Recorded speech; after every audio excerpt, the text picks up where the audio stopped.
બાજડા ગામે શાળાની આજુબાજુમાં ગંદકીનું સામ્રાજ્ય જામ્યું છે। રોગચાળો ફાટી નીકળવાનો સ્થાનિક રહીશોમાં ભય, તંત્રના વાકે નાના બાળકોને હાલાકી ભોગવવાનો વખત આવ્યો છે। ધંધુકા તાલુકાના બાજડા ગામે પ્રાથમિક શાળામાં આગળ જ ગંદકી અને કાદવ કીચડની સમસ્યાથી વિદ્યાર્થીઓને પરેશાની વેઠવાનો વારો આવ્યો છે। મુખ્ય રસ્તા ઉપરથી વિદ્યાર્થીઓને રોજિંદી અવરજવર રહેતી હોય છે, પરંતુ આ માર્ગ પર પારાવાર કીચડ અને કાદવ હોવાથી વિદ્યાર્થીઓને આવા મોટી પરેશાની નડી રહી છે। વળી કાદવ અને દુર્ગંધ મારતા કીચડના કારણે રોગચાળાનો ભય પણ સતાવી રહ્યું છે। એટલું જ નહીં, બાજડા પ્રાથમિક શાળાની આજુબાજુમાં ગંદકીનું સામ્રાજ્ય જોવા મળી રહ્યું છે। શાળાએ જતા બાળકોને ફરજિયાત ગંદકીમાંથી પસાર થવાની નોબત આવી છે। બાળકોના કપડાં અને પગ પણ બગડે છે, જેથી બાળકોના વાલીઓ પોતાના કામ ધંધા ખોટી કરી બાળકોને લેવા મૂકવા જવાની ફરજ પડી રહી છે। આમ શાળાની આજુબાજુમાં ગંદકીનું સામ્રાજ્ય હોવા છતાં ગ્રામ પંચાયતના વહીવટદાર અને તાલુકાના જવાબદાર અધિકારીઓ કોઈ ધ્યાન આપતા નથી તેવું સ્થાનિકો જણાવી રહ્યા છે। જે કેસની ગુજરાતી સાથે મહેશ ઉતેરિયા, સુરેન્દ્રનગર। રેહાનભાઈ ઇકબાલભાઈ વરદેરિયા। કઈ સ્કૂલમાં ભણે છે? બાજડા પ્રાથમિક શાળા। કયા વર્ગમાં? 8। સ્કૂલે આવવામાં શું શું તકલીફો પડે છે? આથી છોકરા આવવામાં પડી જાય છે, કિચડમાં બગડે અને રોગ થવાની શક્યતા રહે છે। તારું નામ શું છે?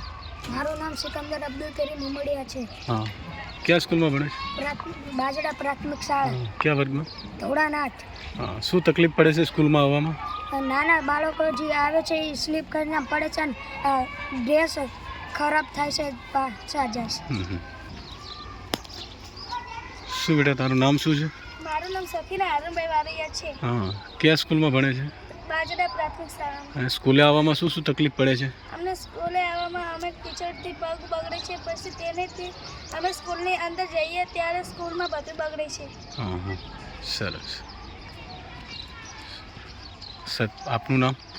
નટુભાઈ ડોડિયા, આચાર્ય શ્રી બાજડા પ્રાથમિક શાળા। હા, મારી શાળાની અંદર 400 બાળકો અભ્યાસ કરે છે અને શાળાની અંદરનું વાતાવરણ તમે જોઈ લો અને બહારનું વાતાવરણ જોઈ લો। શાળાના દરવાજાની બહાર નીકળતા જ એક પણ રસ્તો એવો નથી કે બાળકો એના પગ બગાડ્યા વગર સ્કૂલમાં આવી શકે।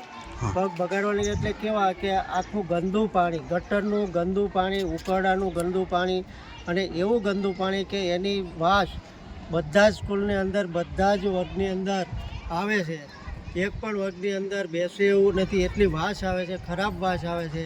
અને ગામમાંથી બાળકોને આવવા માટેનો એક પણ રસ્તો એવો નથી કે જે પગ બગાડ્યા વગર બાળકો સ્કૂલની અંદર આવી શકે, બરાબર છે। નાના બાળકો, મારે આંગણવાડીમાં 60 બાળકો છે, એ તો બિચારા 5 વર્ષના નાના છે। બીજાવાળા તો 100 બાળકો તો એવા છે કે જે 5 વર્ષની નીચેના બાળકો છે, બરાબર। હવે એ 5 બાળકોને તો કંઈ ખબર પડે નહીં, આ ગંદા ગોબરામાં પગમાં થઈને બિચારા ગમે એમ કરી સ્કૂલે ટાઈમે પહોંચે છે। સ્કૂલે ટાઈમે પહોંચાડવા માટે થઈ અને સ્કૂલના ટાઈમે આવવા માટે થઈને બિચારા પગ અંદર બોળી બગાડી અને અંદર આવતા હોય છે અને એના કારણે બાળકોને પગ કીચડવાળા બગે, એના કારણે રોગ પણ થાય છે અને મચ્છર પણ એટલા બધા થયા છે કે બાળકોને બેઠા હોય ને તો બેન્ચની નીચેથી બાળકોને મચ્છરો પણ કરડે છે। એટલે ડેન્ગ્યુ થવાનો, રોગચાળાનો પૂરેપૂરો ભય છે। એટલે હું વિનંતી કરું છું કે આ છે ને આનાથી અમારે સ્કૂલને છુટકારો મેળવો ગમે એમ કરી। અત્યારે ઉનાળામાં આ પરિસ્થિતિ છે, તમે વિચારો કે હવે ચોમાસામાં અહીંયા શું પરિસ્થિતિ છે। સાહેબ, આપનું નામ? જિગ્નેશ કુમાર મકવાણા, બાજડા પ્રાથમિક શાળા આસિસ્ટન્ટ શિક્ષક।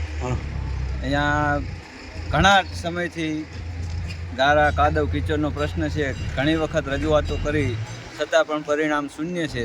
તમે જોઈ શકો છો કે ફરતી બાજુ દિવાલ પાછળ જઈએ તો કાંઈ નથી, પણ જ્યાંથી બાળકોને આવવાનો રસ્તો છે એ જ હાવ ખરાબ છે। એટલે સત્વરે આનું નિરાકરણ આવે। અને આની વારંવાર લેખિત ફરિયાદ પણ કરેલી છે, પણ એનો અમને કોઈ ઉત્તર પ્રત્યુત્તર મળતો નથી। બાજડા ગામનો એક વાલી તરીકે આ કીચડ બાબતમાં મેં ઘણીવાર લેખિતની અંદર અને મૌખિકની અંદર રજૂઆત કરેલી છે, પણ તંત્રએ કોઈ વસ્તુ આને ધ્યાને લીધું નથી। આંખ આડા કાન કરીને બેઠી છે અને વારંવાર છોકરાઓ આ કીચડની અંદર પડી જાય છે અને પગ બગાડીને અંદર આવે જાય છે અને ચામડીના રોગો થવાની શક્યતા છે, ભયંકર બીમારી થવાની શક્યતા રહે છે। અને આજુબાજુની સ્કૂલની અંદર ગંદકીના ઢગ પડ્યા છે। સરસ્વતીના વાસ આગળ આ ગંદકી એક સમાજની અંદર ખરાબ મેસેજ મોકલે છે। તો વહેલી તકે આનું નિરાકરણ આવે. જો નિરાકરણ આવશે નહીં જલ્દી તો અમે ગાંધી ચિંધ્યા માર્ગે આંદોલન કરશું, જેથી કરીને છોકરાઓ, વાલીઓ અને શિક્ષકો સાથે મળીને અમે ગાંધી ચિંધ્યા માર્ગે આંદોલન કરશું. તો આપ શ્રી સાહેબને નિવેદન છે કે વહેલી તકે આનું નિરાકરણ જલ્દીથી જલ્દી લાવી નાખો.